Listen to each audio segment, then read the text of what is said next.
Hello geometry students, how are you? Welcome back. Today's notes are titled 6-2, Isosceles and Equilateral Triangles. Hopefully you know what these triangles are by now, and just a few more basic things we're going to talk about. Make sure your notes look exactly like my notes. Copy down everything I copy down. Make sure you get the directions to the examples so you know what the examples are portraying, and all the math and all that stuff too. Don't forget to fill out your WSQ at the end. All right, first triangle we'll talk about, isosceles triangle, or it's spelled isosceles triangle with that C in there to kind of throw you off a little bit. And the way we can remember what an isosceles triangle is, it's got this eye. And notice you have two eyes on your head. So an isosceles triangle has two sides congruent. You like that? If we have two sides congruent there, it's easy then to also know we have two angles congruent. But it's sometimes necessary to identify which two angles. So if you know the two sides that are congruent, you kind of got to go opposite or across from those to see the angles that are congruent. That can be kind of tricky if the isosceles triangle is laying on its side or not straight up like this one is. All right. Then talking about the angles a little more, we have the angle that's up top here, or the angle that's not part of the two congruent angles. That angle is called the vertex angle. The vertex angle. And then the other two angles are called the base angles. Typically an isosceles triangle is on its base, sitting on its base, but if it's not sitting on its base, the two angles that are congruent to each other are called the base angles. So there we go. All right, so isosceles triangle. An equilateral triangle, as you know, has equal sides, equal laterals, equal sides. So you can, if you ever have a triangle that says, you know, this triangle is equilateral, but sometimes they have a triangle there for you. If that's ever the case, always mark the triangle. So I'm going to mark this triangle as an equilateral triangle. And as we talked about last time, if it's equilateral, it's also equiangular, so all the angles would be congruent. Okay, we also know that all three angles add up to 180 degrees in any triangle. So if we take that 180 and divide by 3, I'd also know that an equilateral triangle has angle measures of 60 degrees for each one. So I can mark that. All sides are congruent, all the angles are congruent, and then all three angles add up to, all three angles are 60 degrees. And remember, an equilateral triangle is also considered to be an isosceles triangle. So make a note of that. Also, it's all isosceles triangle, because by definition, an isosceles triangle has two sides congruent. Well, an equilateral triangle also has two sides congruent, so it's isosceles. It just has one more specification. It has the third side also congruent. All right, so here we go. Example 1. Solve for the angles and sides in the triangles below. Make sure you get the directions so we know what you're doing here. We want to solve for all the sides and all the angles. First off, I notice that if I've got 7 centimeters on this side of the triangle, and these two sides are congruent, it's an isosceles triangle. This side is also 7 centimeters. Pretty simple there. The third side of the isosceles triangle I can't solve. You would be able to solve it if it gave you the perimeter of this triangle or something else. But right now I can't know that side length, so I'll leave it there. I have 46 degrees for the vertex angle of the isosceles triangle. I need to find the other two angles down here. Well, I know that all three angles in any triangle add to 180 degrees. So if I take that 180 and subtract the 46 that I'm already given, I'm left with 134 degrees.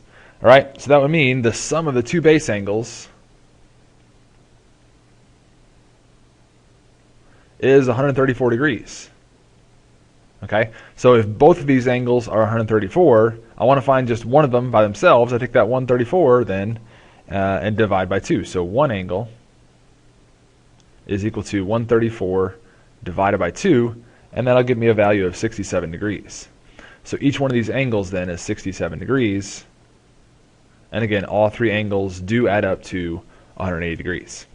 And then the next triangle I have drawn in here, I'm sure you might need to pause this video and copy the figure down. The next triangle I have here, notice I've got two isosceles triangles stuck together. All right, this makes it a little more complicated. It's kind of like a puzzle type of thing, and I like these, but I like math, so go figure. All right, so I want to find all the angles in these triangles. And the first, I notice I've got 52 degrees over here. If it's isosceles, that means I've got also 52 degrees right there. And then I can find the third angle in that triangle by subtracting them from 180. So 180 minus 52 leaves me with 76 degrees.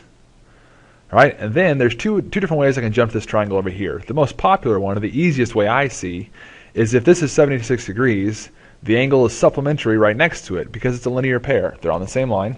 So 180 minus 76 leaves me with 104 degrees.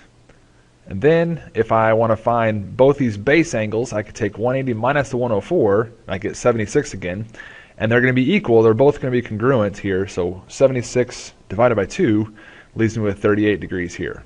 I didn't show you the math on that. Hopefully you guys could see the math or understand how I get there. And then I want to find the sides of this triangle. Well, notice that the whole entire triangle outside, the two isosceles stuck together makes one triangle outside, and it's a right angle.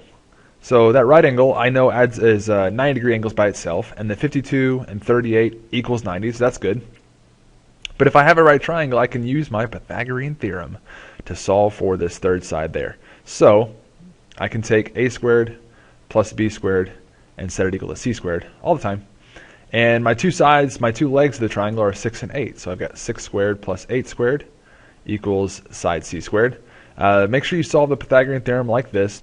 6 squared is 36, plus 8 squared is 64, equals c squared. And 36 plus 84, you know, should equal 100 degrees. I'm sorry, just 100.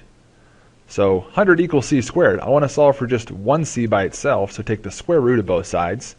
And when you take the square root of both sides, on the right-hand side, the square root of c squared is just c, and then the square root of 100 is 10. So this whole entire side right here has a length of 10 feet. And then notice these two sides are marked congruent. So if each one of those are congruent, I would know that each individual one, let me switch to a different color here, each individual one would be 5 feet, and then 5 feet. And then the one going across the middle would also be 5 feet, because in the whole entire thing, they're all three congruent to each other. All three parts of the isosceles triangle. And then my example 2 says, solve for x in the triangle below and determine if the triangle is equilateral.